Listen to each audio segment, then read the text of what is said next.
Bonjour à tous, bienvenue pour cette semaine du numérique et pour cet atelier cet après-midi WordPress des extensions à connaître que je vais animer avec Laurie et que je te laisse présenter un petit peu le début de ce webinaire. Merci Thierry. Donc bonjour à tous. Donc vous êtes présents pour la cinquième webinaire de la semaine qui va aborder WordPress des extensions à connaître. Donc tout d'abord, on va faire un petit point logistique.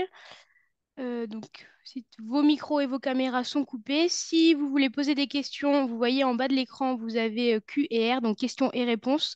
Donc je m'occuperai de cette partie-là. Thierry va animer l'atelier et moi je serai votre interface pour poser vos questions et qu'on puisse y répondre au plus vite. Et vous pouvez également converser sur l'autre onglet. Donc, au sein de la Chambre de métier Bourgogne-Franche-Comté, vous avez toute une équipe régionale avec un interlocuteur par département. Donc, vous avez Pascal Borto dans le 21, David Ritain qui fait le Doubs, la Haute-Saône et le territoire de Belfort, Lionel Salinas dans le Jura, Margot Magnin dans la Saône-et-Loire, donc Thierry qui est ici avec nous dans l'Yonne et moi-même dans le 58. Donc c'est un petit peu notre richesse d'avoir une équipe régionale, ça permet de partager nos connaissances, nos compétences et du coup de vous accompagner au mieux sur vos divers besoins et questions. Alors, on va directement commencer ce webinaire avec WordPress et on va voir cet après-midi un petit peu des prérequis pour utiliser WordPress, les extensions que j'ai nommées indispensables ou des extensions ou des fonctionnalités importantes et puis d'autres pour aller un petit peu plus loin pour ceux qui voudraient perfectionner leur site internet.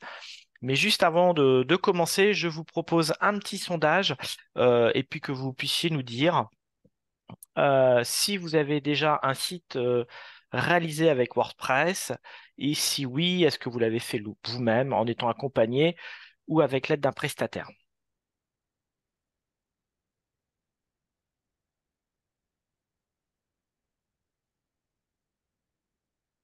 Encore quelques secondes pour vous laisser le temps de compléter ce questionnaire. Une seule question.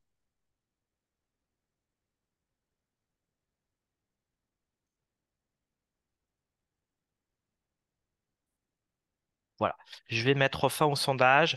Vous êtes 48% ne pas disposer d'un site avec WordPress, donc vous êtes là pour découvrir l'outil. 19% qui l'ont réalisé eux-mêmes, 25% en étant accompagnés et 8% avec l'aide d'un prestataire. Alors, hop. Donc Internet, on a fait le petit sondage et ensuite, petit rappel avec WordPress, il y a WordPress et WordPress. Lorsque vous allez sur Internet, vous trouvez, on vous parle souvent que WordPress est gratuit, c'est vrai, mais vous allez tomber sur deux types de sites Internet. Vous allez avoir wordpress.com et wordpress.org. La différence, c'est qu'en étant sur wordpress.com, lorsqu'on va utiliser cette plateforme, on va être limité en droit d'administration. On va disposer de fonctions qui seront souvent payantes, quoi. Il y aura un trop commun de fonctions gratuites. Et ensuite, les fonctions pour aller plus loin risquent d'être payantes ou voire des fonctions limitées. Typiquement, pour ceux qui connaissent WordPress et qui ont créé une boutique de vente en ligne, la fonction est payante. Alors que si on passe par wordpress.org, où là, on va aller télécharger toute l'arborescence du site internet et qu'on va déposer sur son site internet chez un hébergeur où l'on aura tous les droits d'administration. L'outil WordPress est gratuite. Je dirais que les fonctions là sont illimitées. Certaines peuvent être payantes, mais tout ce qu'on va voir cet après-midi, ça va concerner cette partie sur wordpress.org avec des fonctions illimitées. Alors, quelques points importants avec WordPress, avec les extensions WordPress. Ce que je vais vous présenter cet après-midi, cette liste n'est pas du tout exhaustive, elle est vraiment donnée à titre indicatif et elle ressort un petit peu du retour d'expérience que nous avons avec des artisans, avec les collègues, voire même des artisans qui m'ont communiqué des fonctionnalités. Alors, j'en connais un certain nombre que j'utilise ou que j'ai installé avec des artisans. Quelques-unes, je ne les ai pas mises en pratique ou j'ai pas forcément détaillé toutes les fonctionnalités. Moi, ce que je vous propose, si pour ceux qui ont déjà un site internet avec WordPress qui utilise des fonctionnalités, bah, si vous voulez en faire partager, nous dire ça, ça marche ou ça marche pas, vous pouvez le mettre dans l'espace questions-réponses. Et ce que je vous proposerais, c'est qu'à la fin de ce webinaire, d'ici dans la semaine, c'est de vous transmettre cette présentation au format PDF, parce que vous allez voir, je vais vous donner un certain nombre de noms d'extensions donc pour faciliter un petit peu euh, le retour et de ne pas attendre forcément le replay de ce webinaire, je pourrais vous transmettre par PDF cette présentation et vous allez retrouver un petit peu les extensions que je présenterai. Et du coup, je ferai un copier-coller des retours d'expérience que vous pourrez nous faire remonter dans l'espace questions-réponses. Alors, j'ai déjà Et une question. Pardon, allez, je te vas-y. coupe. C'est voilà, Emmanuel qui demande comment savoir sous quel WordPress on est. Alors, comment on fait pour savoir si on est sur WordPress? Tout simplement, vous allez vous connecter en mode administrateur avec donc vous tapez alors hop, je vais faire une démo en ligne. C'était pas prévu, mais hop,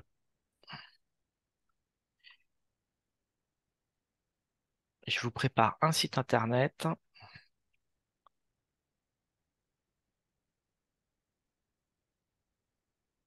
Allez, hop, normalement vous devez avoir à l'écran Oui. un site internet Artisan sur lequel on a travaillé avec les collègues.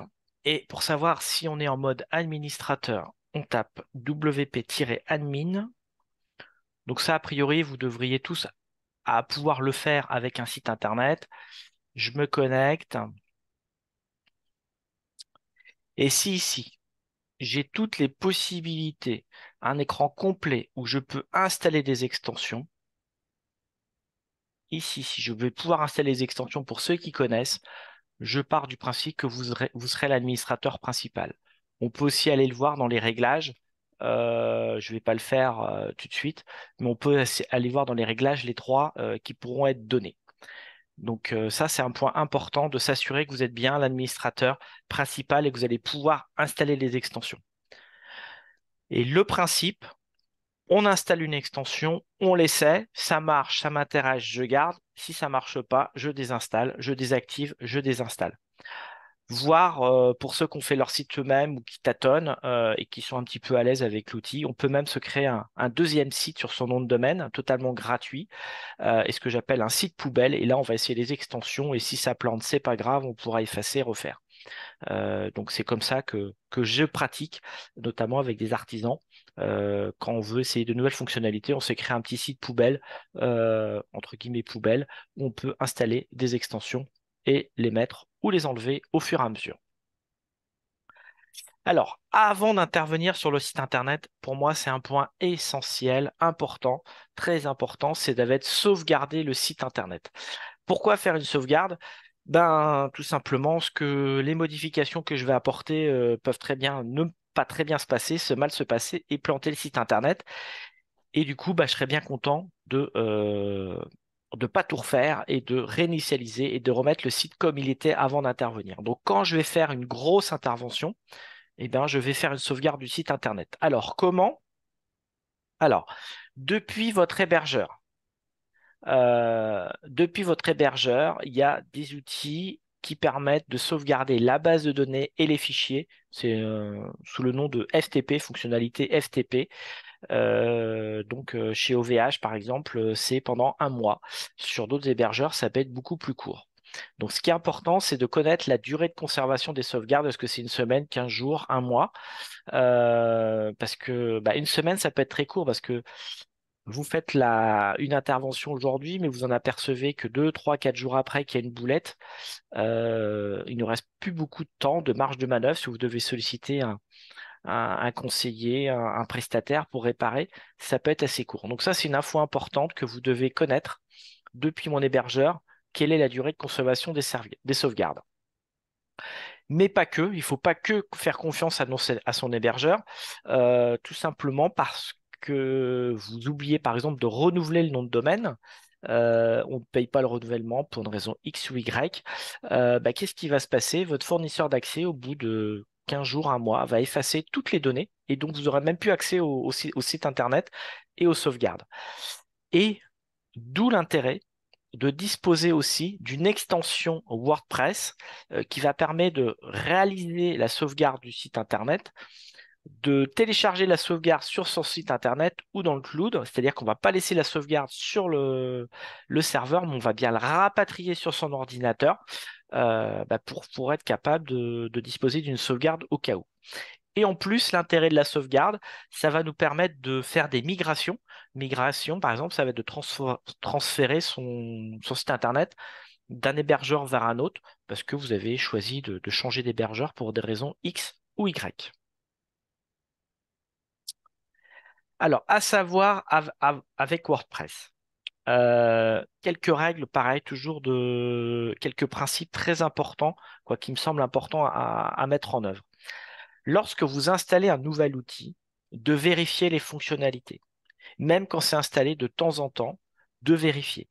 Typiquement, le formulaire de contact. On a un formulaire que je vous présenterai tout à l'heure. Une fois sur deux, il ne fonctionne pas. Donc, de bien vérifier que lorsque la personne saisit des informations dans le formulaire de contact, que l'information revienne bien dans votre messagerie. Pareil, vous avez fait un site de vente en ligne sur WordPress.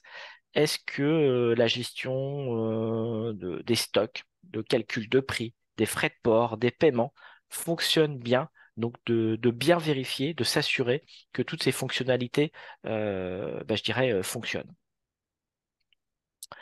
Deuxième règle, désactiver les extensions non utilisées. On essaye, tout à l'heure je vous ai dit, on enlève, on désactive, mais désactiver et surtout, si elles ne servent pas, de supprimer les extensions désactivées dans votre espace d'administration.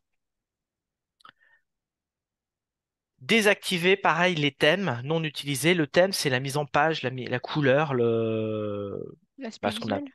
l'aspect visuel du site internet, le template, les couleurs, les formes. Donc désactiver les thèmes. Alors pas tous, sauf les thèmes qui vous sont proposés par défaut.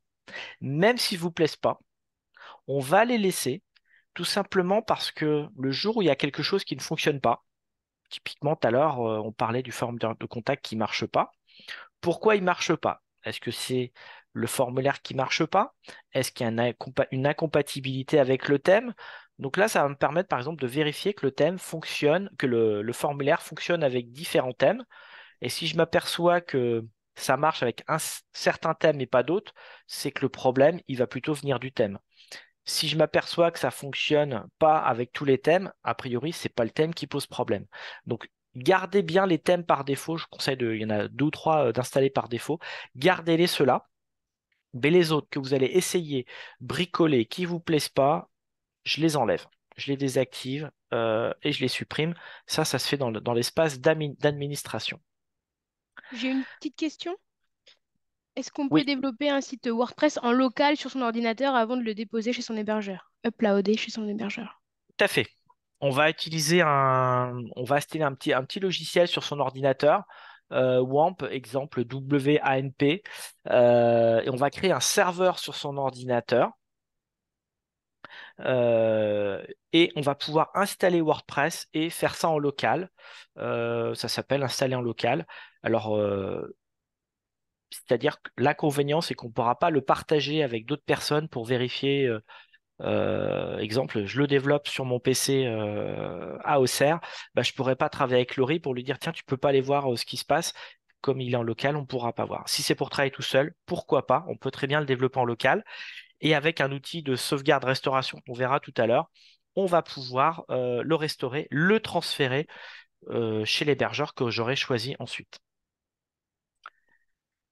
Et lorsque je vais avoir mon site internet de réaliser, ça va être de vérifier les compatibilités smartphone-ordinateur.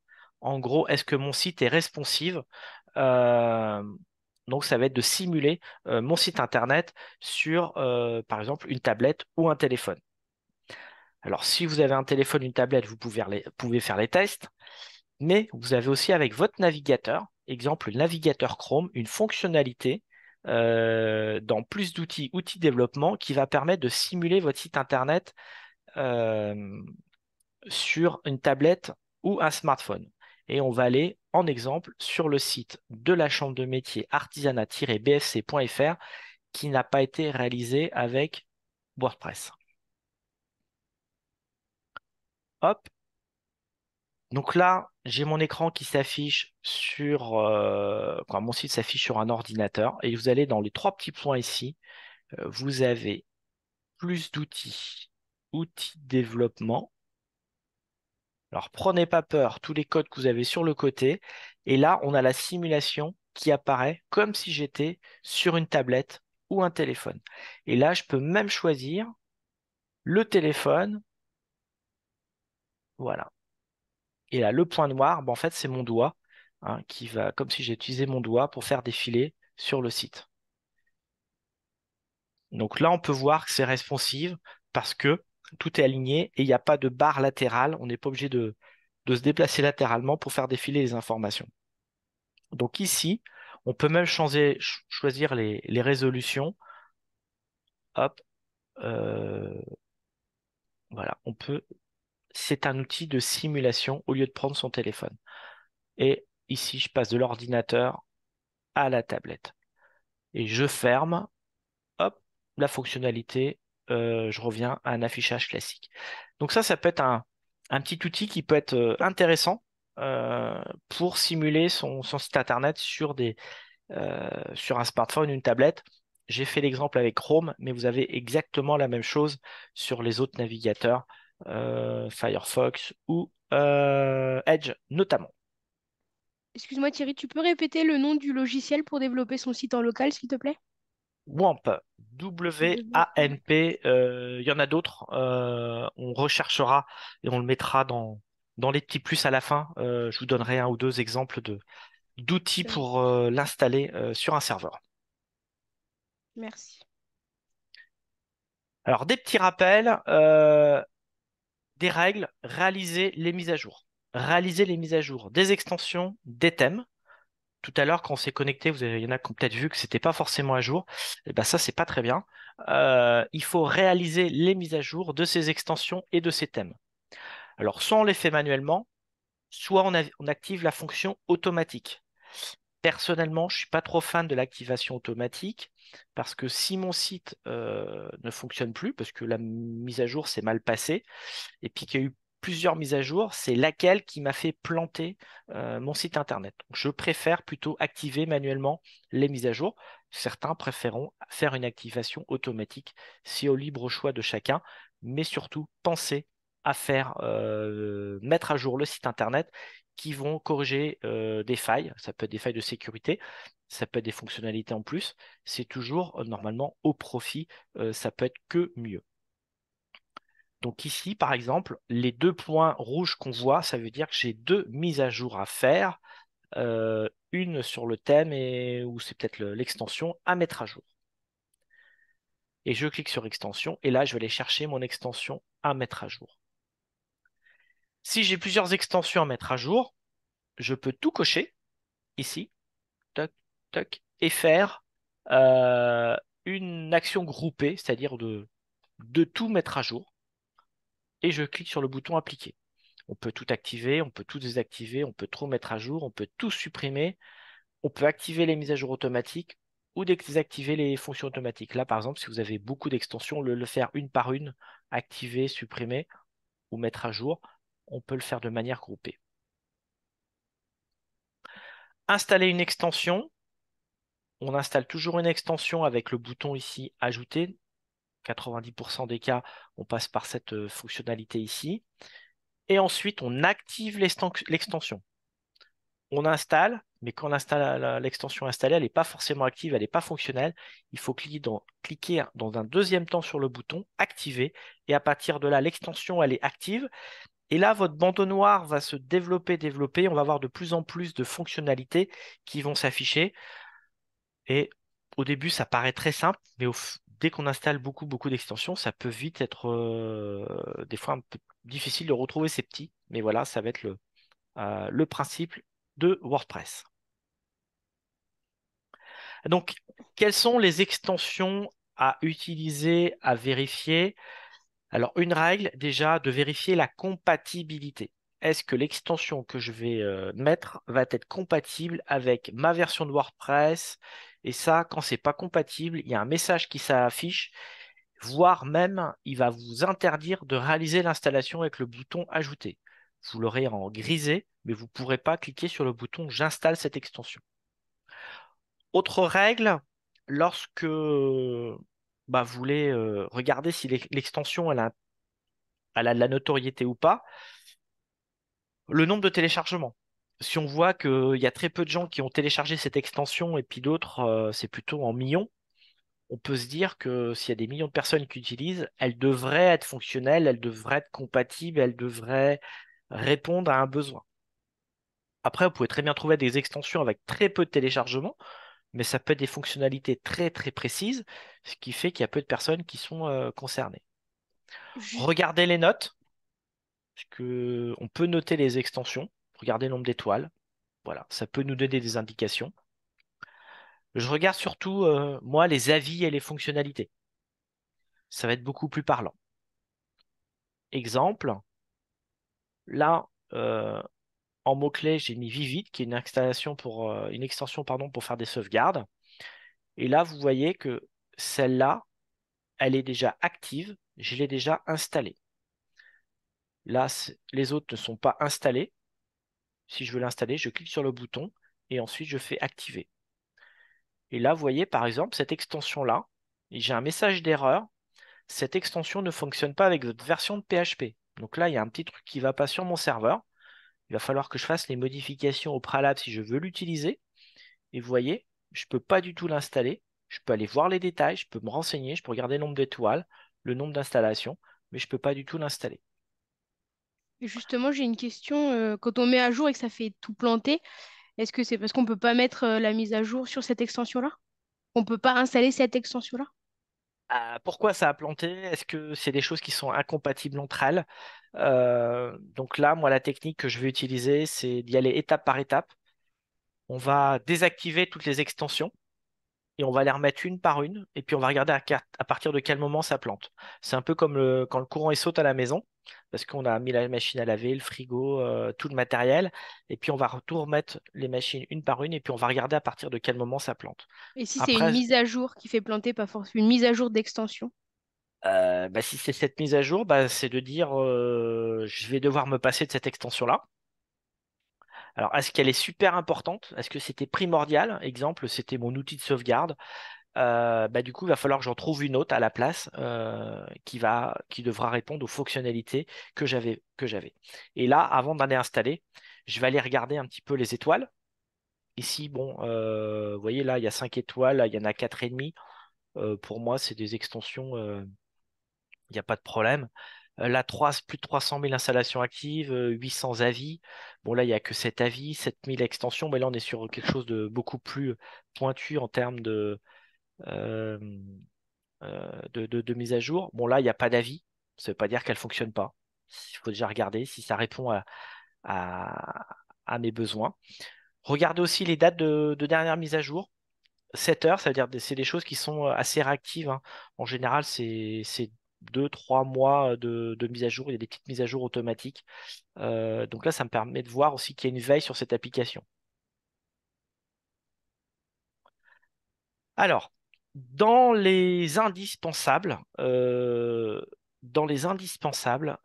j'ai nommé dans la rubrique sécurité, le premier outil qui est indispensable, à mon sens, c'est un outil de sauvegarde et de restauration du site, ou qui va aussi nous servir pour faire une migration, comme tout à l'heure on évoquait le fait de l'avoir installé en local et de le faire migrer ensuite sur un autre serveur. Il va falloir que j'utilise une de ces extensions. Alors aujourd'hui, moi j'utilise plutôt WP Vivid. Il y a All One Migration qui est pas mal, mais qu'on est un peu limité en taille. Il y a Duplicator, il y a Updraft Plus. Il y en a plusieurs, mais au moins il en faut une et on essaye, on teste. Ensuite, un outil d'indispensable, le reCAPTCHA. Vous savez, le reCAPTCHA, c'est je ne suis pas un robot qui s'affiche sur les formulaires de contact. Ça, pour moi, c'est indispensable en termes de sécurité. Alors, comment faire pour installer un reCAPTCHA sur notre site internet WordPress? C'est un peu le même principe aussi que, enfin, forcément, si on a un site WordPress. On va se créer un compte Google. On va créer un compte, soit on a déjà un Gmail, on va créer un compte Google avec une adresse mail. C'est entièrement gratuit. Ensuite, on va sur le site Google reCAPTCHA. On va créer un compte. Tout ça, c'est gratuit. Il va nous délivrer des clés. C'est quoi des clés? C'est des suites de chiffres, de clés. Ce qu'on appelle une clé publique, une clé privée. Ensuite, on va aller sur son site internet WordPress. On va installer une extension reCAPTCHA. Là, il y en a plusieurs. J'en ai pas donné une en priorité. On va copier-coller les deux clés et on valide. Et si c'est bon, eh ben, on a directement "Je ne suis pas un robot" qui va s'afficher sur son formulaire. Alors, il y a des reCAPTCHA qui sont visuels et d'autres qui sont invisibles, hein, suivant la fonctionnalité qu'on aura choisie. Mais voilà, ça va permettre de s'assurer que ce n'est pas des robots qui vont envoyer des mails depuis votre site internet ou sur votre formulaire de contact. Dans la série des indispensables, plutôt sur le côté réglementaire, législation, euh, alors c'est pas une extension, mais c'est une fonctionnalité. C'est les mentions légales. C'est obligatoire dès qu'on a un site internet, c'est de mentionner les mentions légales. En fait, le site internet, qui en est le propriétaire, qui est-ce qu'il exploite, où est-ce que c'est hébergé, euh, quel est le degré de responsabilité, est-ce qu'on a le droit de télécharger les photos qu'il y a sur votre site. Voilà, toutes ces informations-là, on va les mettre dans une page qui s'appelle les mentions légales. S'il y en a qui sont un petit peu perdus, on peut vous transmettre un modèle de mention légale que vous adapterez à votre site internet. Vous envoyez un petit mail à l'adresse que vous avez reçue pour vous inscrire au webinaire et puis Laurie, moi-même ou un autre collègue des autres départements vous enverra ce modèle de mention légale. Autre page obligatoire, les CGV, conditions générales de vente. C'est obligatoire lorsqu'il y a de la vente en ligne. Les conditions générales de vente ne sont pas obligatoires lorsque vous vendez à des particuliers d'une manière générale, en magasin physique. Les conditions générales de vente sont obligatoires de vente de professionnel à professionnel et elles sont obligatoires d'être mises sur un site internet si on est sur un site internet de vente en ligne, qu'on vende à des particuliers ou des professionnels. Les CGV, c'est le document qu'on va lire lorsqu'il va y avoir un conflit ou qu'on n'est pas d'accord avec le vendeur. C'est dans ces mentions légales qu'on va expliquer les modes de paiement, les modes de retour lorsqu'on n'est pas satisfait du produit, du service. Voilà, donc tout ça, il faut y prêter très attention à ces conditions générales de vente. On n'a pas forcément des modèles.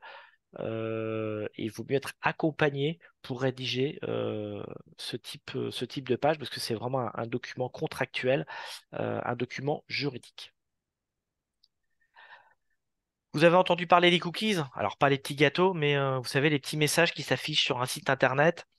Euh, on va sur un site et puis en bas, on nous dit qu'on utilise des cookies pour garantir la meilleure expérience sur notre site internet. Si vous voulez continuer à ce site, nous vous supposons que vous en êtes satisfait. Je valide. Je peux refuser. Dans ce cas-là, il n'y avait pas le bouton, mais il faudrait le rajouter. Et on peut lire la politique de confidentialité. Donc, qu'est-ce que je collecte comme données? Qu'est-ce que j'en fais? Et donc, forcément, vous collectez des données parce que WordPress collecte des données. Il les saisit. Donc, forcément, vous êtes soumise à la RGPD. Donc, il y a une extension à installer. Alors, quand vous faites des recherches dans ajouter une extension, soit vous choisissez RGPD ou en anglais GDPR. Et on va créer une page de confidentialité. Et là, pour installer cette extension, il y en a deux. Il y a Cookies ou une autre qui est peut-être un petit peu plus dur à configurer, mais qui s'appelle Tarte au citron. Dans les indispensables en termes de fonctionnalité, le formulaire de contact, pour moi, c'est obligatoire. Pourquoi c'est obligatoire? Parce qu'on va créer, on va faire un lien sur le site pour aller sur un formulaire de contact. On évite de mettre l'adresse, euh, exemple, tléger@artisanat-bsc sur le site internet, pour deux raisons. La première, c'est que les robots peuvent aspirer, récupérer cette adresse et après m'envoyer des spams. Et la seconde, si je clique sur cette adresse et que j'ai pas configuré un logiciel, un outil d'envoi de mail sur mon téléphone ou sur mon ordinateur, et bien le mail, on ne pourra pas utiliser ce mail. Et donc, la solution la plus pratique pour l'internaute, pour lui apporter le meilleur service, ça va être de créer un formulaire de contact. Et dès qu'on va créer un formulaire de contact, on va vérifier que les mails arrivent bien dans la boîte de réception. Donc ça, c'est souvent on l'a eu quelques fois, des artisans qui installent le formulaire et hop, ils reçoivent pas les messages. Donc là, il y a un petit bug. Faut essayer de trouver le bug, des parades ou d'installer du coup une autre extension. Avec ces formulaires, on peut même créer plusieurs formulaires ou créer des questions dans ces formulaires ou proposer des listes déroulantes. Exemple, on aurait pu faire un questionnaire. Vous voulez contacter un conseiller numérique de la chambre de métier et on peut, pour que ça arrive dans la bonne boîte, de Laurie, de Thierry, de Pascal, de Lionel ou de Margot, eh bien, on va choisir le département et on vous pose la question, vous êtes dans quel département? Et donc, nous, quand on va recevoir l'information, on saura vers qui renvoyer l'information. Ça peut être des questions qui pourront être posées. Est-ce que vous voulez un devis, une demande de maintenance, une demande de réparation? Voilà, ça peut être des choses qui peuvent être proposées. Et là, deux extensions. WP Form Lit. Donc là, c'est un espèce de petit nounours, alors qui est très facile à utiliser, mais qui marche pas avec toutes les messageries. Et si ça marche pas, eh ben, on va utiliser plutôt Form7. C'est ce petit logo bleu. Je dirais qu'il est un petit peu plus dur à paramétrer, euh, mais quoi qu'un petit peu plus dur à paramétrer, c'est pour ça que je préfère dans un premier temps utiliser WP Forms plutôt que Form7. Donc Et pareil, si ça marche pas tout de suite, VP Form Lit, après on peut mettre Form 7, c'est ça? eh bien, Parce- Formolite, je reçois pas les mails, eh bien, c'est pas la peine Hop, d'aller plus loin. Je le désactive, je le pour mettre désinstalle l'autre. Ok. et j'en installe un autre à la place, Form7.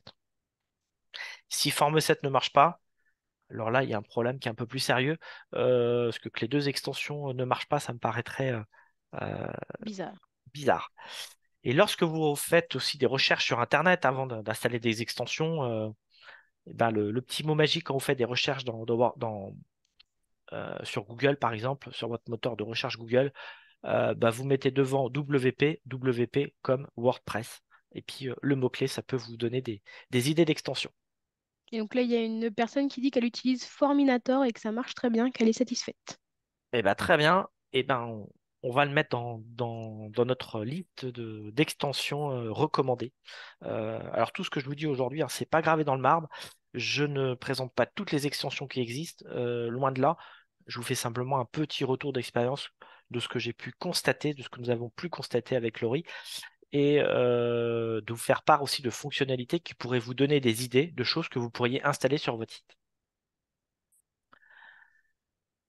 Lorsque vous allez créer un site internet, vous allez ajouter des photos, des images, et vous avez dû remarquer pour ceux qui ont déjà un site en WordPress, c'est que dans notre espace médiathèque, il n'y a pas de répertoire de sous-catégories pour trier.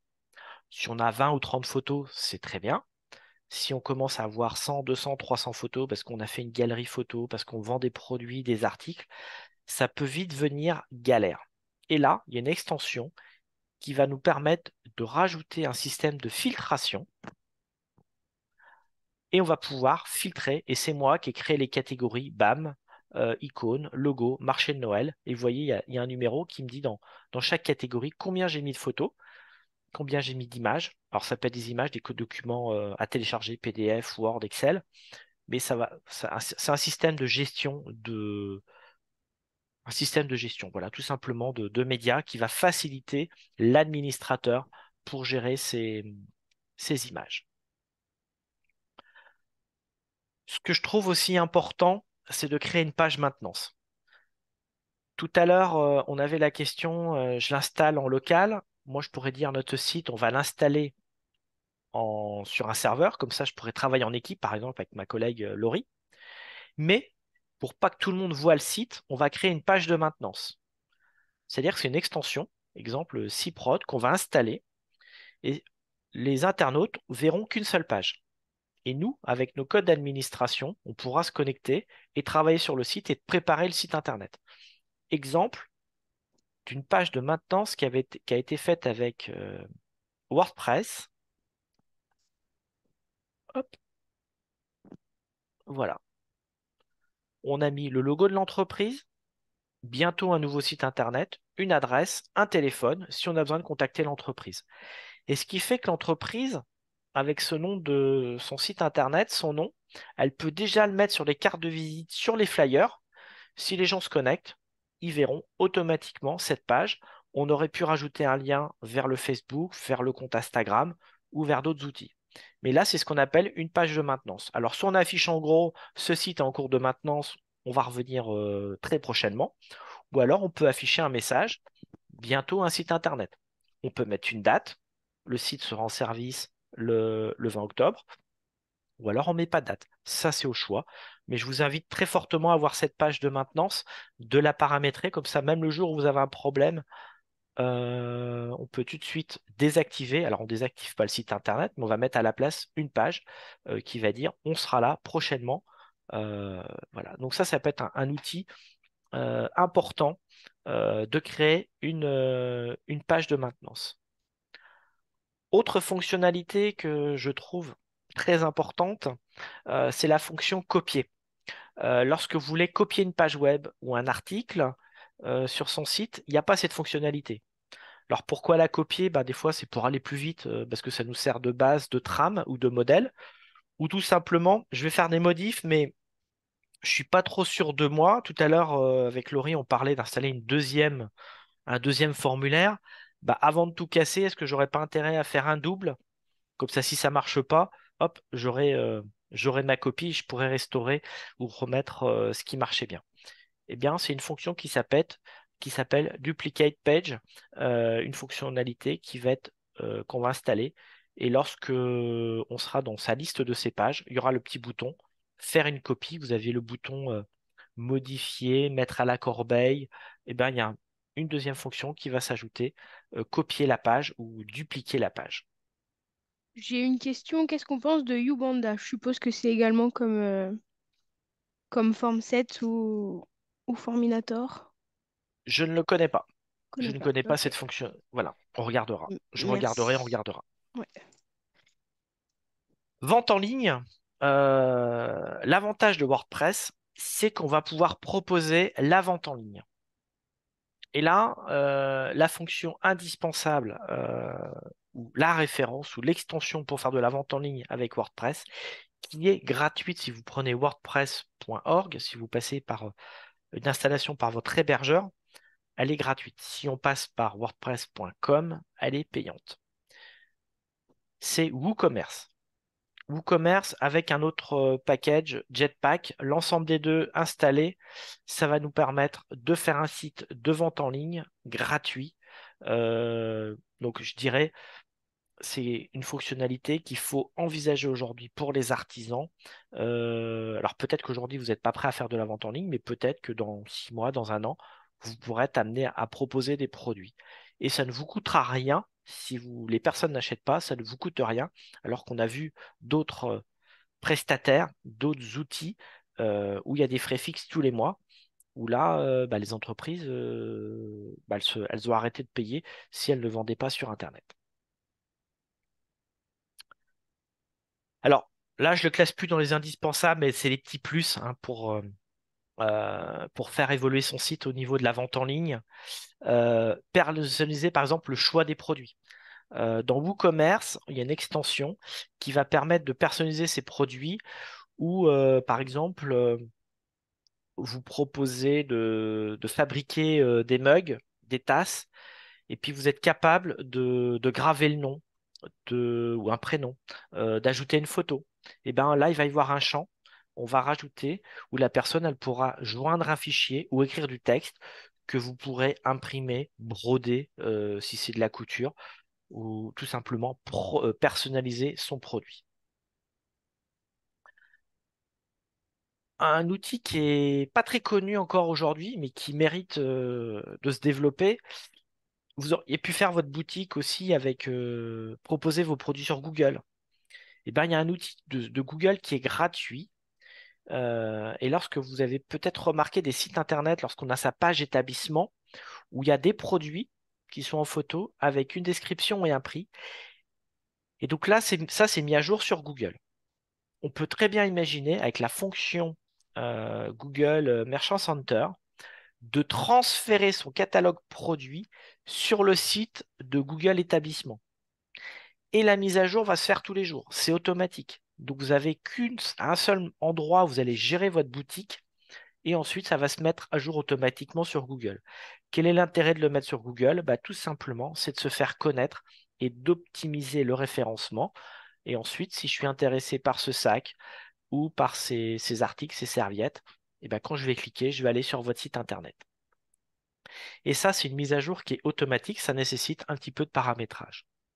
Dans le même esprit, j'ai un catalogue produit avec où je propose des galeries euh, de produits. Je vends mes produits pardon, avec Facebook ou Instagram, et ben, ou Pinterest aussi.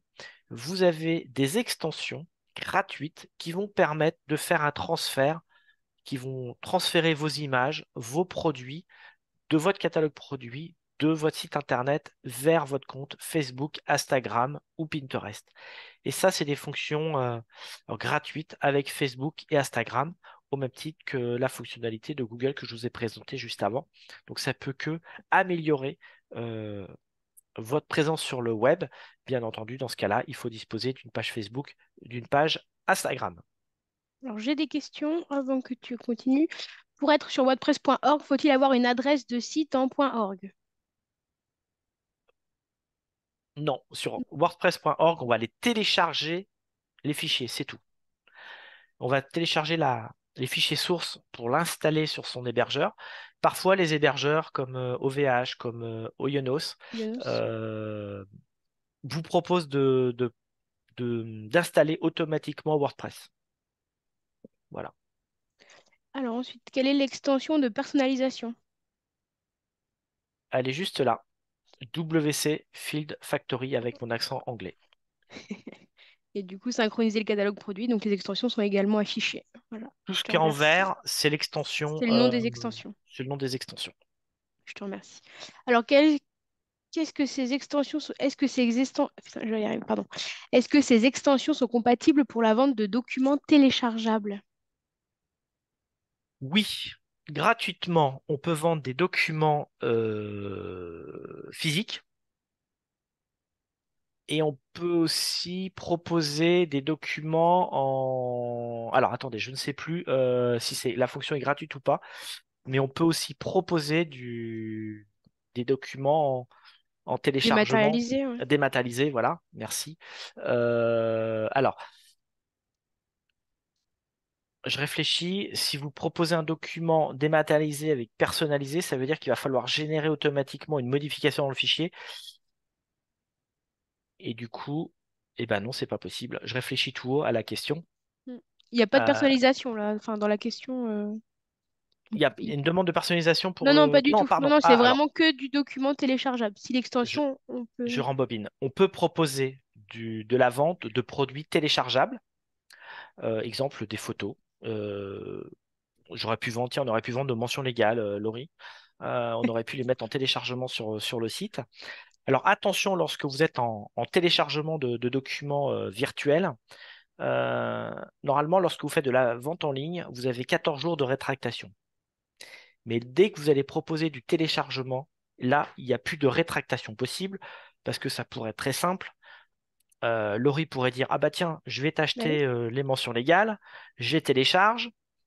Ah bah finalement, ça me plaît pas, euh, Rembourse-moi rembourse-moi. Mais comme Laurie, j'ai très confiance en toi, tu vas bien les garder et t'en servir. et je vais même les Voilà. revendre peut-être. Et, Ça et va. en plus, voilà. Donc, surtout lorsque vous vendez du dématérialisé, il faut bien noter dans les conditions générales de vente qu'on ne peut pas se rétracter.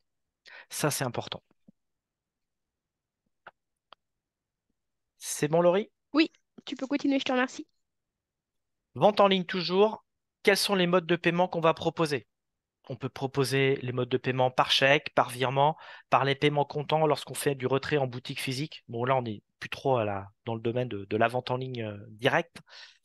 Mais après, il va y avoir les modes de paiement qui ne seront pas configurés, qu'il faudra installer. Vous avez des modes de paiement, exemple PayPal, Stripe, SumUp, ou des solutions qui vont être proposées par votre banque. Alors, une petite remarque sur SumUp, un artisan qui m'a fait remarquer qu'il rencontrait des bugs avec SumUp. Donc, lui, il ne le recommandait pas pour un site avec WooCommerce qu'il avait rencontré des difficultés. Et lorsque vous êtes sur ces modes de paiement, toujours de s'interroger, est-ce que quand je vais les utiliser, est-ce qu'il y a des frais fixes? En général, non, peut-être avec sa banque. Et il y aura toujours une commission sur la vente. Quel est le pourcentage de la commission? Et souvent, les pourcentages de commission peuvent être différentes si c'est des cartes françaises ou étrangères. Donc ça, c'est des choses à vérifier, à regarder avec les différents modes de paiement qui peuvent vous être proposés. Là, j'en ai mis quatre, mais il peut peut-être y avoir d'autres solutions que j'aurais pas mentionnées. Toujours dans la vente en ligne, création des UGS. Alors pour ceux qui ont des sites en WordPress, vous avez peut-être pu voir ce petit truc. En fait, l'UGS, c'est l'unité de gestion de stock. C'est-à-dire qu'on va être capable de créer des codes, des références avec des lettres et des chiffres. C'est différent du code barre que vous avez sur les produits, parce que le code barre, c'est valeur, je dirais, ça peut être de valeur internationale lorsqu'on veut vendre dans les magasins ou de faire référencer ses produits. Là, c'est son propre code qu'on va créer, qui peut servir en interne, et on peut mettre des litres et des chiffres et des lettres. Et ça peut être aussi facile à comprendre pour les utilisateurs, parce que on peut mettre la référence de couleur, de taille, ou de type de produit. Et là, vous avez une extension spécifique pour générer ces codes et pour référencer vos produits. Ça va être intéressant quand on a un site où il y a énormément de produits. On a souvent la question sur la vente en ligne, comment se passent les coûts les frais de transport qui peuvent être différents en fonction du poids, du volume. Eh bien, dans WooCommerce, cette extension n'existe pas par défaut. Il y a une extension qu'on peut rajouter, flexible shipping, qui va permettre de calculer automatiquement, en fonction du produit, eh ben, les frais de transport. Vous voulez proposer des cartes cadeaux? Une extension qui permet de le faire. Vous voulez proposer un programme de fidélité? Une extension qui le propose. Donc là, je vous en ai donné une de chaque. Euh, donc ça, c'est important lorsque vous faites un site internet de se poser les bonnes questions. Qu'est-ce que je vais proposer à mes clients? Quel service je voudrais leur proposer? Et puis après, on fouille sur internet et voir si ça existe ou pas. Nous, on peut vous dire, bah tiens, je connais des artisans qui ont mis en place cet outil. Ils le trouvent bien, ils le trouvent pas bien. Avantages, inconvénients. Donc là, j'ai développé un petit peu sur la vente en ligne qui me paraissait important parce qu'on a de plus en plus d'artisans qui nous questionnent sur la vente en ligne. Et tout ce que je viens de vous présenter, ce sont des fonctionnalités gratuites. Maintenant, on va partir sur le référencement. Donc le référencement, c'est j'ai un site internet, il faut me trouver sur la toile. Un des outils qui est presque incontournable, c'est Google Analytics. C'est un outil qui est gratuit. Pour cela, il faut un compte Google. Je l'ai déjà évoqué tout à l'heure. Il faut bien que le compte soit détenu par le chef d'entreprise. Si vous passez par un prestataire, c'est pas le prestataire qui doit vous créer le compte, c'est vous qui devez avoir accès au compte pour gérer ensuite tout, revoir les informations et faire une analyse de la fréquentation du site, c'est-à-dire combien j'ai eu de visiteurs ce mois-ci, sur quelle page ils ont été voir, comment ils sont arrivés, est-ce qu'ils sont arrivés via le site de la chambre de métier, via une recherche dans Google, via mon Facebook, quels mots-clés ils ont mis sur Google pour me trouver. Et toutes ces informations vont être collectées via Google, l'outil Google Analytics. Et ça, c'est entièrement gratuit. C'est une mine d'informations et qui va être importante pour comprendre un peu comment les gens viennent chez moi.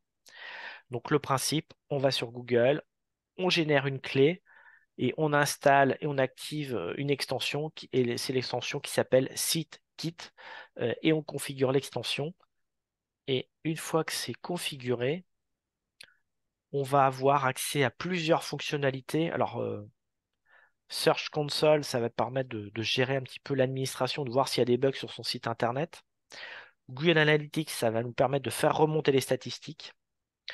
Et le dernier outil qui est aussi intéressant, c'est qu'il va nous permettre de nous mettre une note pour nous dire si notre site est compatible tablette et smartphone et ordinateur. Alors tout à l'heure, on a été voir que ça passait visuellement, mais là, l'analyse va être encore plus fine parce qu'il va regarder un peu le temps d'affichage et s'il voit qu'il y a des choses qui sont pas très fonctionnelles ou le temps de chargement est très long, eh ben, il va nous mettre des alertes. Il va nous dire, par exemple, vos images sont trop lourdes.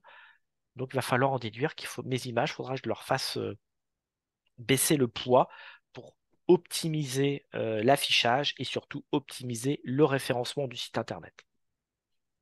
Avant de poursuivre, Thierry, on va peut-être passer aux questions. J'en ai eu pas mal.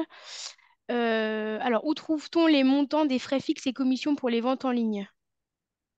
Et bien là, il faut aller voir si c'est sa banque, ben, on va voir sa banque, on lui pose la question. Si on va sur PayPal, Stripe ou SumUp, Faut leur euh, on, demander. on va sur leur site et quand on va créer le compte, de toute façon, au moment où il va falloir créer un compte pour rattacher son compte bancaire à Stripe ou PayPal pour qu'il me reverse l'argent. Et donc là, vous allez valider, vous allez inscrire, vous allez signer un contrat ou valider électroniquement un contrat. Et ça, c'est écrit dans les conditions générales de vente, parce qu'on vous propose un service, on vous précisera le montant des commissions. Alors, est-ce qu'on a des exemples pour les bugs pour SumUp? C'est des virements Alors, qui n'ont pas été faits ou... le bug que m'a été remonté par un artisan, c'était que les personnes payaient bien sur SumUp, Oui, mais la personne ne voyait pas les infos remonter sur son site internet. Et du coup, d'accord. comme le paiement n'était pas validé, bah, elle n'envoyait pas la commande. Et l'artisan, lui, ben, si, j'ai payé. Donc, il y avait un delta. Et donc, la chef d'entreprise qui m'a fait remonter ce bug a choisi tout simplement de désactiver SumUp et d'utiliser un autre outil pour procéder au paiement par carte.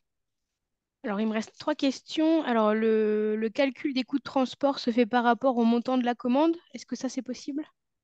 Oui. Alors, au montant de la commande, on peut dire que c'est franco de port à partir de tel montant. Exemple, à partir de 100 euros, il n'y a plus de frais de port. Et ensuite, dans WooCommerce, on peut paramétrer les frais de port en fonction du produit. Exemple, je vends un crayon, c'est 2 euros de frais de port. Je vends un cahier, c'est 4 euros les frais de port. Ça, c'est du paramétrage dans WooCommerce. Et donc, du coup, quand on met des montants différents, d'où l'intérêt, ce que je disais au début, bah, de vérifier ces modes de calcul pour vérifier que les frais de port sont bien répercutés correctement. Et dans un premier temps, pour faire vos tests, alors sans passer, sans valider les commandes, je vous invite à mettre des comptes ronds. Comme ça, on voit tout de suite s'il y a des erreurs, parce que si on commence à mettre des montants avec des centimes ou des prix 5,99 €, on va pas forcément voir s'il y a un bug. Donc au début, je vous conseille de mettre des prix ronds. C'est plus facile, puis après, on met les vrais montants. Merci. Alors, dans le même esprit, donc de tout à l'heure, des documents téléchargeables, est-ce qu'on peut proposer un document téléchargeable gratuit en échange d'une inscription à une newsletter? Oui. Alors, je ne présente quoi, j'ai pas listé dans l'outil, euh, dans la présentation de cet après-midi, un outil pour faire des newsletters. Mais on peut proposer cette fonctionnalité. Je télécharge, mais alors après, il faudra que la personne puisse se désabonner de la newsletter. Là, on rentre dans le domaine de l'RGPD. Hmm. Merci. Et la dernière question, pour les cartes cadeaux, est-ce compatible avec des cartes physiques? Donc, elle donne un exemple. Par exemple, un client m'achète physiquement une carte cadeau et vient ensuite acheter sur le site où cela doit être obligatoirement, ou alors on doit passer obligatoirement par le site. Alors là, on est sur des cartes cadeaux, ça peut être des cartes de réduction. On peut aussi générer avec WordPress des codes promo. Mais c'est ce qu'elle fait justement. Euh, Actuellement, elle voilà. fait que des codes promo, c'est ce qu'elle dit. Ouais. Et ben voilà, on peut générer des codes promo. Alors, soit le code promo qui est valable pour tout le monde, hein, je vous donne le code CMA et tout le monde avec ce code-là bénéficie de la réduction. Ou alors, c'est un code promo qui est personnalisable et qui est utilisable qu'une fois. Et ça peut être généré avec WordPress aussi. Mais elle aimerait quand même faire que les cartes cadeaux soient compatibles physique site internet. Ça, c'est Et c'est possible. possible. Après, c'est du paramétrage. C'est du paramétrage. Voilà. Je te remercie. Voilà. Il y a une personne, Emmanuel, qui dit justement elle attendait aussi des outils pour les newsletters, ce que tu viens de dire. Alors, newsletter, Et j'ai deux Euh, personnes intéressées aussi sur cette thématique-là. alors, le newsletter, Il y a- ça peut être fait directement avec WordPress. J'en ai pas essayé avec WordPress, personnellement. Il y a un autre outil qu'on vous recommande, euh, qui s'appelle Brevo, qui avant s'appelait Sendinblue, qui permet de faire des newsletters jusqu'à 300 mails par jour gratuitement. Euh, parce que sachant que on va envoyer cette newsletter à des gens qui pourront être inscrits sur notre site internet, mais qu'on a aussi pu collecter parce qu'ils m'ont envoyé un mail ou parce qu'ils m'ont contacté ou se sont inscrits via un autre outil. Donc, pour les newsletters, aujourd'hui, j'ai des artisans qui font des newsletters, utilisent plutôt Brevo, anciennement Sendinblue. Et sur notre site internet, sur la page artisanat-bfc/informatique, que je vous donnerai tout à l'heure à l'écran, vous avez un tutoriel pour justement configurer et envoyer des mails avec Brevo ou Sendinblue. Merci. Donc la dernière question revient à la slide à l'écran sur Google Analytics. La nouvelle version de Google Analytics est-elle indispensable car la migration est compliquée à réaliser? Ah oui, c'est indispensable parce qu'avec l'ancienne, les infos ne vont plus remonter normalement. Donc Merci, c'est un peu plus galère à configurer, j'en conçois. mais il faut le faire. Et, et si jamais, allez, une petite astuce, si jamais vous n'y arrivez pas avec Google, vous êtes bloqué, vous avez droit à un conseil gratuit avec des coachs Google. Vous nous contactez, on vous donnera euh, le téléphone pour contacter les coachs Google, ces animateurs Google. Si vous avez déjà participé à des ateliers en présentiel avec le Google Van. On fait des ateliers avec Google, un par département. Et Mm. ce sera l'année prochaine, 2024. On est en train de bloquer les dates du mois d'avril au mois de juin. Vous pourrez aussi rencontrer en physique les coachs Google. Mais si vous avez un problème, on peut vous mettre en relation avec un coach Google et c'est gratuit. Et on me demande les extensions de sécurité. Il y en a plusieurs. Il y avait, alors je vais pas vous le faire en anglais parce que je vais me tromper, mais il y en a un qui est installé par défaut qu'on peut configurer. Pour ce qui est des intrusions. Voilà, il y en a sur WordPress. Et on est sur de la vente en ligne. On n'oublie pas de passer en sécurité, sécurisé, site sécurisé, HTTPS. Ça, c'est une fonctionnalité à voir avec son hébergeur. Merci. Référencement. Alors, il y a aussi un point important lorsqu'on fait une recherche sur Google. Exemple, j'ai recherché quelque chose sur l'artisanat. Il apparaît l'adresse, le nom, le titre du site, son adresse URL, le titre de la page, vitrine des artisans de Bourgogne-Franche-Comté, et une description. Ça, c'est ce qu'on appelle les métadescriptions. Par défaut, ce n'est pas renseigné, ce n'est pas renseignable avec WordPress. Il faut installer une extension particulière. Alors, je vais vous en donner deux. Il y a Yoast SEO. Alors, SEO, c'est tout ce qui a à faire au référencement gratuit, naturel. SEA, c'est le référencement payant. Donc cet outil Yoast va nous permettre de nous faire quoi? Permettre de nous modifier le titre de la page, ce qui s'affiche ici. Hop. De renseigner ce texte en dessous. Alors si on ne le renseigne pas, bah, Google, il passe sur le site internet et puis il prend la première phrase et puis il recopie. Alors des fois ça veut dire quelque chose, des fois ça ne veut pas dire grand-chose. Et donc cet outil Yoast SEO est une référence indispensable sur le référencement. Et ça, il va falloir aller renseigner ces balises métadescription sur toutes les pages et sur tous les produits lorsque vous faites de la vente en ligne avec WooCommerce. Et ça, c'est un travail qui est très très important pour le référencement. C'est de la dentelle, mais c'est quelque chose qui va payer à long terme. Un autre qui est montant en termes d'outils, c'est Rank Match SEO. Alors là, il va nous permettre, comme son petit frère, d'afficher le score d'optimisation et les points améliorés. Le point qu'on a découvert, c'est qu'il allait utiliser l'intelligence artificielle pour vous proposer du contenu pour optimiser le référencement naturel. Il va vous suggérer des liens internes ou des mots-clés pour améliorer le contenu par rapport aux moteurs de recherche comme Google. Alors pourquoi Google? Parce que tout simplement, plus de 90% des recherches sont faites avec Google. Il peut nous générer automatiquement des mots-clés issus de Google, c'est-à-dire que les gens, quels sont les mots que les gens utilisent assez souvent par rapport à la thématique sur laquelle vous êtes en train de travailler. Et il va permettre aussi de vous faire des stats et vous donner aujourd'hui la position ou le nombre de demandes par type de mot. Donc ça, c'est des fonctionnalités qu'on ne va pas rencontrer dans Yoast, donc ça peut être un gros plus. Et aussi quelque chose qu'on oublie de faire sur les images, il ne faut pas oublier qu'un robot ne savent pas lire les images aujourd'hui. Ils savent pas forcément comprendre ce qu'il y a sur les images. Et du coup, pour optimiser le référencement, on est obligé de renseigner ce qu'on appelle les balises. C'est du code qui est caché. Et pour mettre des mots-clés, donc la fameuse balise alt ou la balise titre. Et là, cet outil permet aussi de le faire automatiquement.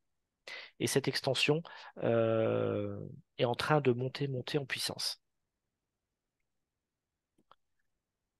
Alors, on parle de référencement et j'ai parlé des images.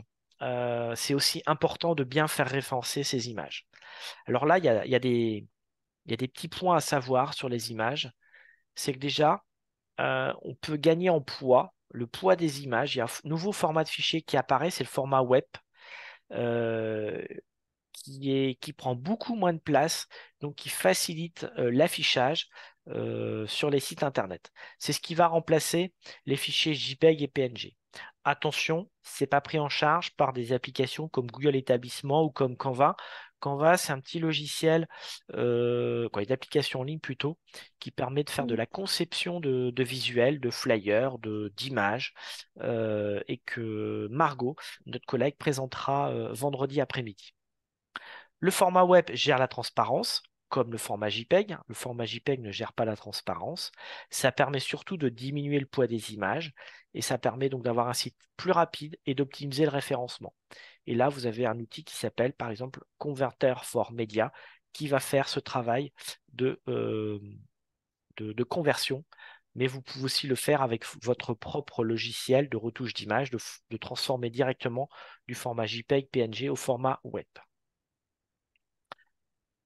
Avant d'importer ces images sur son site internet, il va falloir les adapter en termes de taille, en termes de résolution. Hein, ça va concerner le poids.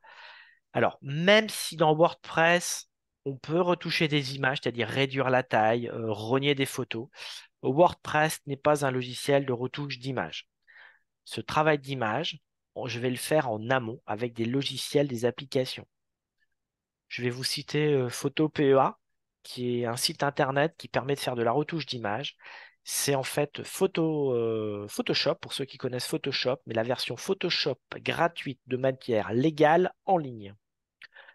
Si vous voulez supprimer, par exemple, un arrière-plan sur une photo, ou supprimer une personne sur une photo, ou un produit, ou quelque chose qui vienne polluer un petit peu la vue, ben vous avez des outils de plus en plus pointus, performants. Je pense à Remove BG, photoroom.com, qui est même une application qu'on peut télécharger sur son téléphone, qui va permettre de retravailler ces images avant de les importer sur son site internet. Je vous ai donné deux sites internet qui permettent de compresser les images pour réduire le poids. Et puis, on a des logiciels que là, on va installer sur son ordinateur. Ça peut être Photofiltre ou GIMP. GIMP, c'est la version gratuite, libre de Photoshop. Là, je vous ai donné plusieurs outils. Il suffit pas tous les connaître, hein. Un seul ou deux peuvent très bien suffire. J'en ai donné quelques-uns que j'ai rencontrés, que des artisans utilisent euh, au quotidien. Renommer ces photos. Alors normalement, lorsqu'on met des photos sur son site internet, il faudrait éviter qu'elles s'appellent tous DNC avec des chiffres et des lettres. Pour optimiser le référencement, il faut lui dire que ça c'est un vase, que ça c'est une casserole, que ça c'est un tableau. Et donc, ce travail doit être fait en amont.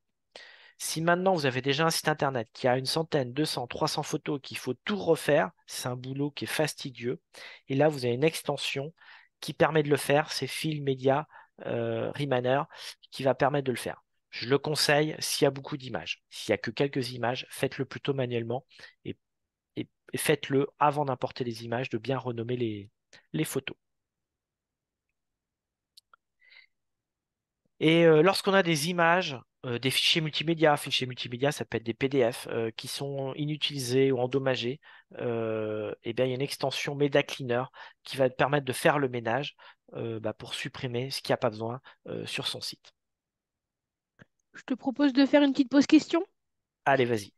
Alors, donc j'ai Cécile qui demande à propos de Yoast. Il me propose depuis quelques semaines d'utiliser le module Yoast WooCommerce CO qui est payant. Avez-vous des retours d'expérience dessus? Non, j'ai pas j'ai pas de retour sur la version payante de ces outils. Euh, Après, bon, l'idée de ces extensions, hein, c'est qu'elles sont gratuites et puis on vous incite à aller vers des fonctionnalités payantes. Euh, je dirais, avant de réfléchir à passer aux extensions payantes, c'est déjà de faire un petit peu le point sur le site internet et de regarder comment se passe le référencement. Est-ce que votre site est bien référencé? Et donc ça, tu le présenteras tout à l'heure, Laurie, c'est les prestations qu'on peut vous proposer en termes D'accompagnement. d'audit de site internet et notamment d'accompagnement. Et puis de regarder déjà tout ce que j'ai fait avec les versions gratuites et si tout ce que j'ai fait ne suffit pas ou ça, j'arrive en limite, est-ce que j'ai pas intérêt à passer aux versions payantes? Mais les versions payantes de Yoast, je ne les ai pas essayées. Est-ce qu'il existe une extension pour qu'on puisse gérer le site en français et anglais? Un site multilingue. Alors, site multilingue, il y a deux façons de le faire. La première, c'est de mettre une extension qui permet de faire de la traduction automatique Google. Alors, soit on installe cette extension, ou moi qui suis pas très anglophone, ou j'ai du mal avec les langues étrangères, il y a des petits outils dans Google, dans le navigateur, qui permettent de traduire le site. On peut installer ces extensions sur son site, mais attention, c'est de la traduction Google. C'est pas forcément de la traduction littérale.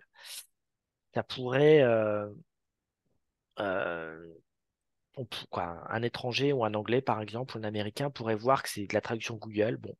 Et l'autre solution, c'est d'installer une extension ou plusieurs extensions qui vont permettre, en fait, on va faire deux sites, un site en français et un site en anglais. Et là, ça veut dire qu'il y a une double mise à jour à faire pour avoir une copie exacte du site en français et en anglais. Et là, c'est un travail qui est très, très, très lourd. C'est un travail qui est fastidieux. D'accord. Et la dernière question, est-ce gratuit pour Remove ou autre? Oui, Remove est gratuit avec les fonctions de base. Il y a des fonctions qui sont payantes. Mais pour des petites images, pour un site internet, il n'y a pas de problème.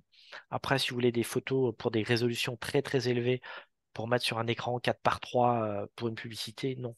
Là, la version sera payante. Mais si c'est pour des petites images pour mettre sur son site internet, cet outil va très bien. Je te remercie. La petite session question est finie pour l'instant. Allez, on va finir avec le référencement, les petits plus. J'ai un site internet, j'ai mis pas mal de liens sur mon site. Mais ces adresses ne fonctionnent plus parce que la personne a modifié sa page, a modifié son URL. Bref, ces sites ne fonctionnent plus. Ça peut desservir le référencement. Et ben là, on a un petit outil qui va nous permettre de faire un scan de notre site internet et il va aller lister les liens qui sont cassés sur son site internet. Alors, on peut le faire manuellement. On va sur son site, on teste tous les liens un par un. Ou alors, il y a un petit outil qui va permettre de le faire à notre place, qui peut nous faire gagner du temps. Les cartes de chaleur. Carte de chaleur, en fait, c'est un outil qui va enregistrer le déplacement de la souris ou qui va voir le nombre de clics sur son site internet et ça va nous permettre d'identifier où interagissent le plus les utilisateurs. Donc il y en a deux, je vous en ai donné deux qui sont. On peut même avec Clarity, Microsoft Clarity, on peut même voir le déplacement de la souris. Alors, on n'aura pas le nom de la personne. Je ne sais pas que c'est Laurie qui est venue sur mon site et qui s'est déplacée, qui a navigué. Mais par exemple, j'ai une boutique de vente en ligne. On voit qu'en termes de référencement, j'ai plein de visites, mais que j'ai aucune commande qui se passe. Pourquoi cette commande n'aboutit pas? Est-ce que c'est une question de prix? Est-ce que les personnes sont bloquées lorsqu'elles voient les frais de port? Est-ce que, il y a une fonctionnalité qui marche pas? Au moment de payer, bah, il n'y a aucun mode de paiement qui est proposé. Et bah, du coup, avec cet enregistrement, on va permettre de voir bah, comment les utilisateurs se comportent, aussi bien sur une tablette qu'un ordinateur, et peut-être du coup d'identifier des dysfonctionnements que moi, je n'aurais pas vu ou pas identifié. Et ces outils d'analyse de comportement des internautes peuvent être très utiles, notamment au lancement du site Internet, bah, pour comprendre des dysfonctionnements et de proposer à des améliorations. Pareil, vous avez proposé un gros bouton ou un lien de téléchargement au milieu du site, sauf que personne clique dessus. Bah, peut-être qu'il n'est pas compris parce que c'est pas compris que c'était un bouton, un lien. Et vous voyez les gens passer dessus sans cliquer. Vous dites, bah là, il y a quelque chose qui n'est pas compris. On ne s'est pas compris avec les internautes. Du coup, je vais modifier ma page ou ma fonctionnalité pour que ce soit beaucoup plus fonctionnel. Donc là, on avait vu un petit peu sur les outils. Maintenant, si on parle un peu, tout à l'heure, on parlait en introduction du thème, de la couleur, le graphisme. Alors, je ne vais pas vous lister les thèmes, hein, mais quelques infos sur les thèmes. Déjà, lorsqu'on va installer un thème, on va avant déterminer est-ce que j'ai besoin de fonctionnalités particulières. Et notamment, il y a certains thèmes qui sont compatibles ou pas avec des boutiques de vente en ligne.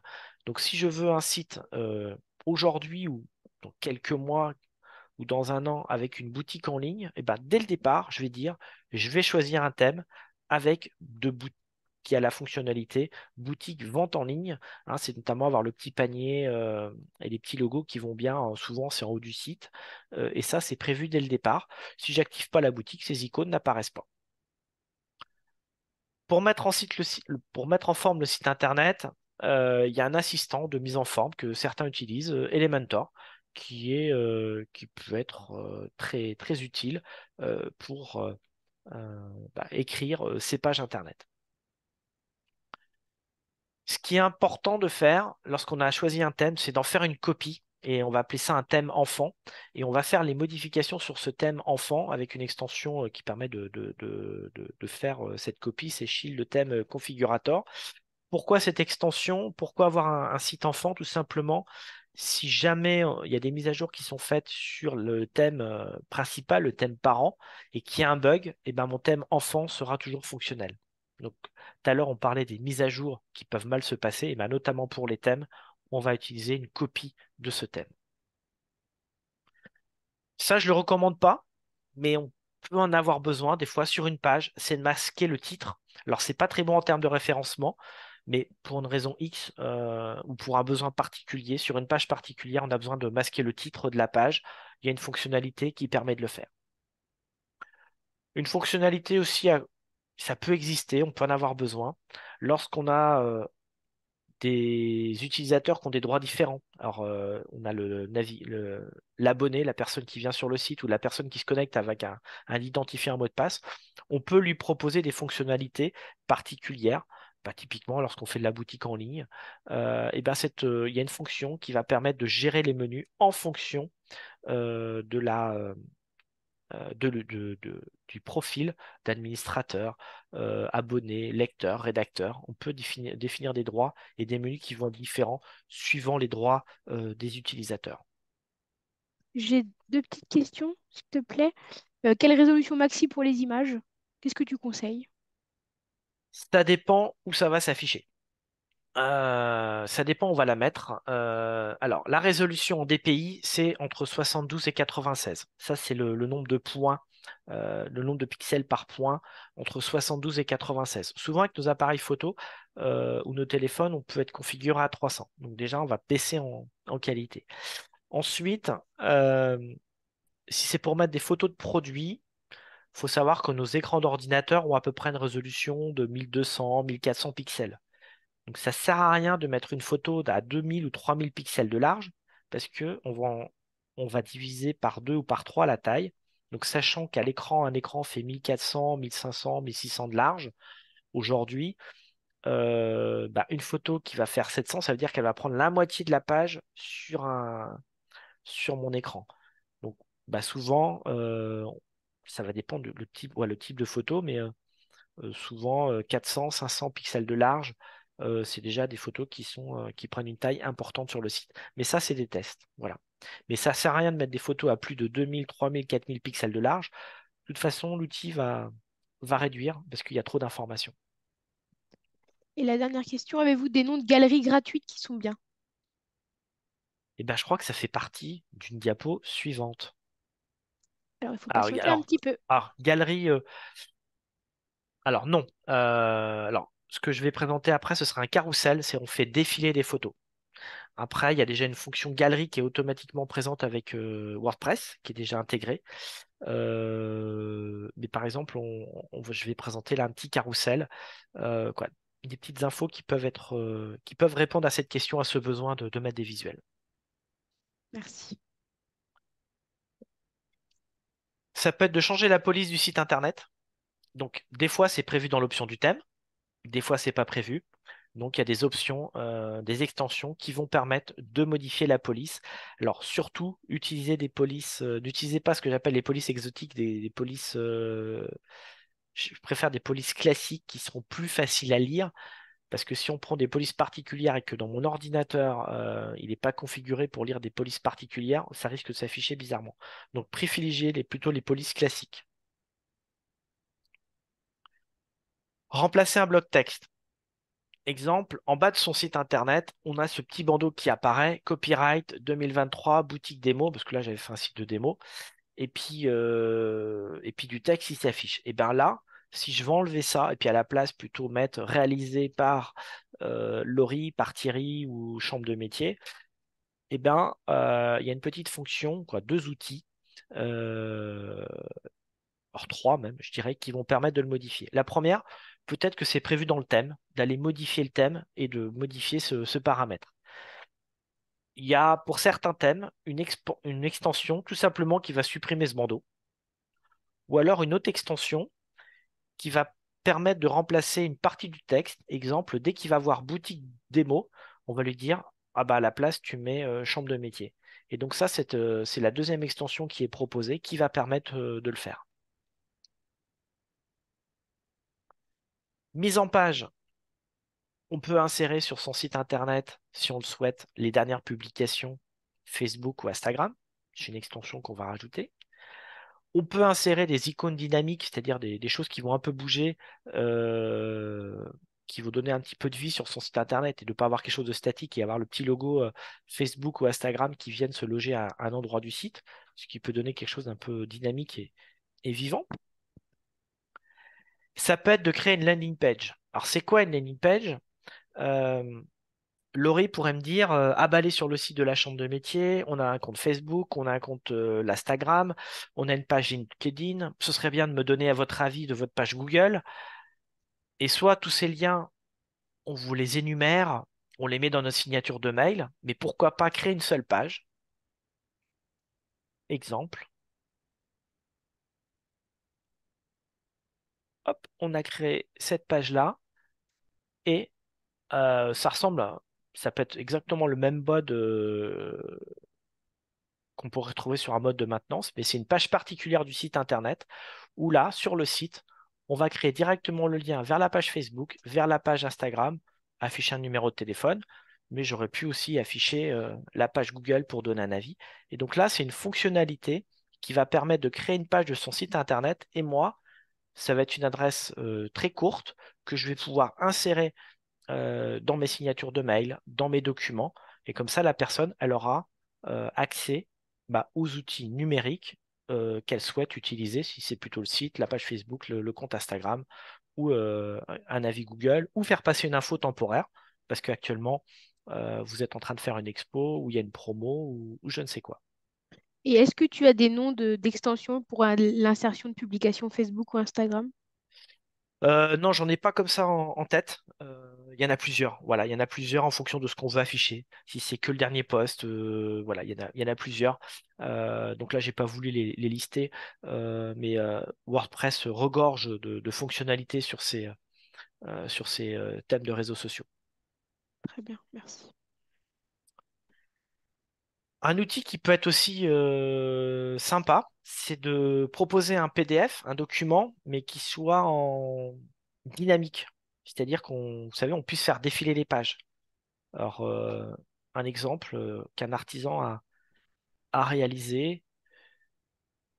Alors, l'un petit inconvénient, c'est que ça peut être lourd à charger. Donc, dans ce cas-là, il y a un petit message qui a été mis. Donc là, c'est notre catalogue photo. Hop, pardon.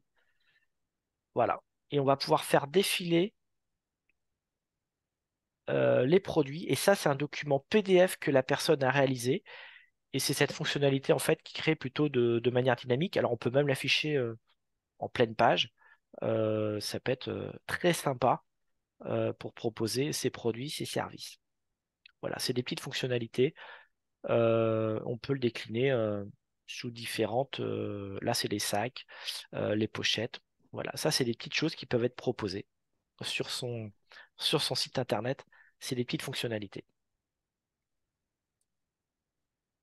Mise en page, de proposer une carte de géolocalisation, où là, on va pouvoir mettre un ou plusieurs points sur une carte pour se géolocaliser. Alors, plusieurs points, par exemple, bah, si j'ai euh, plusieurs boutiques de vente. Et donc là, sur cette carte, on va pouvoir aussi afficher les coordonnées de l'entreprise ou des espaces de vente. Et ça, c'est entièrement gratuit. Et on peut aussi proposer un carrousel. Alors, carrousel, c'est un peu ce qu'on parlait un peu tout à l'heure de la galerie d'images. Alors, il y en a plusieurs types. J'en ai listé au moins quatre, pardon. Non, trois, parce que je vois qu'il y a deux fois la même. Mais il y a Master Slider, Smart Slider, Ultimate Responsive Image. C'est-à-dire qu'on va avoir une galerie photo et on va faire défiler les photos. Il y a plusieurs manières de les afficher. On peut avoir des choses qui sont très, très avancées. Donc c'est un carrousel. Alors il y a plusieurs façons de l'écrire lorsqu'on recherche ça sur WordPress, mais c'est un outil qui va permettre de faire défiler des images. Et des choses qui peuvent être proposées de plus en plus maintenant, c'est les FAQ, vous savez, les foires aux questions. C'est-à-dire on met une phrase, quelques mots-clés, et en dessous, il y a un descriptif. Euh, et si vous utilisez ce principe de foire aux questions, je vous invite à ce qu'il y ait la fonctionnalité recherchée par mots-clés sur votre site WordPress. Alors là, j'en ai listé 4-5 qui ont tous des avantages, inconvénients, et il faut les tester pour savoir celle qui va être adaptée à mon activité et à ce que je veux faire. Mais c'est des plus que vous pouvez proposer et qui peuvent apporter un vrai plus pour le site internet, pour l'internaute et pour le référencement. Et en bonus, je ne savais pas forcément où les mettre. Ça peut être de créer une table des matières sur une page. Vous avez une page qui est très longue, parce qu'il y a beaucoup de matières, pour faciliter la lecture, pour faciliter le référencement. On peut créer une table des matières. Une table des matières, en fait, ça va être les sous-titres hein, qui vont s'afficher au début de la page. Et avec sous forme de lien, on va aller directement dans cette page. Voilà. On va se déplacer dans la page. Donc ça, c'est des petits outils qui peuvent être très utiles sur un site internet. Alors, ceux qui font de l'administration de leur site internet et sous WordPress, et souvent il y a tout un tas de messages d'alerte qui apparaissent. Il y a une fonctionnalité qui permet de désactiver ces messages d'alerte. Alors, est-ce que c'est une bonne idée ou pas? J'en sais rien. Peut-être que temporairement, mais moi, j'éviterais de masquer en permanence ces messages d'alerte, notamment s'ils nous alertent qu'il y a des incompatibilités ou des grosses mises à jour à faire. Ce serait dommage de passer outre et après de rencontrer des dysfonctionnements importants. Mais ça peut être des fois assez contraignant de toujours les petits messages qui s'affichent lorsqu'on fait de la création de site. Pourquoi pas les désactiver temporairement avec une extension. Euh, une fonctionnalité qu'on avait eu besoin lorsqu'on avait créé Artisan, par exemple, c'est d'avoir un tableau Excel où il y avait énormément de données et on souhaitait le publier sur notre site internet. Alors, exemple, ça va être plus concret. Voilà, on avait fait une liste d'entreprises, il y avait plus de 400 noms d'affichés. Et tout ça, c'est tout simplement un tableau Excel qui a été importé et la mise en page s'est fait exactement de cette manière-là. Et là, on peut trier par ordre alphabétique. Et on peut même faire des recherches. Et par exemple, si je mets 71, ça va m'afficher toutes les lignes où apparaissent le chiffre 71. Et vous voyez, c'est une réactivité. Ça va très très vite en termes de réactivité de fluidité. Et, et ça a été créé automatiquement un tableau Excel où il y a le lien directement vers le site internet ou le Facebook. Donc ça, c'est un petit plus des fonctionnalités. Je dirais d'une manière générale, les limites, ça va être votre imagination pour le site internet. Il y a forcément quelqu'un qui a pensé à cette fonctionnalité. Il suffit de la trouver et après de la tester, de l'installer. D'où l'importance de bien définir en amont de son site internet son cahier des charges. Voilà. Est-ce que tu as des questions sur Oui. tout ce que j'ai vu? Alors là, il y a une question sur mon Google Business. La géolocalisation et la photo de mon domicile, peut-on la changer? Alors là, on n'est plus du tout dans WordPress. C'est Non, une autre non, plus du tout. question. Ok, Google, On est là. sur Google établissement. Oui, on peut changer les photos, bien sûr. Et s'il vous a mal géolocalisé, Ouais, c'est ce qu'il demande aussi. on peut modifier sur son compte la géolocalisation.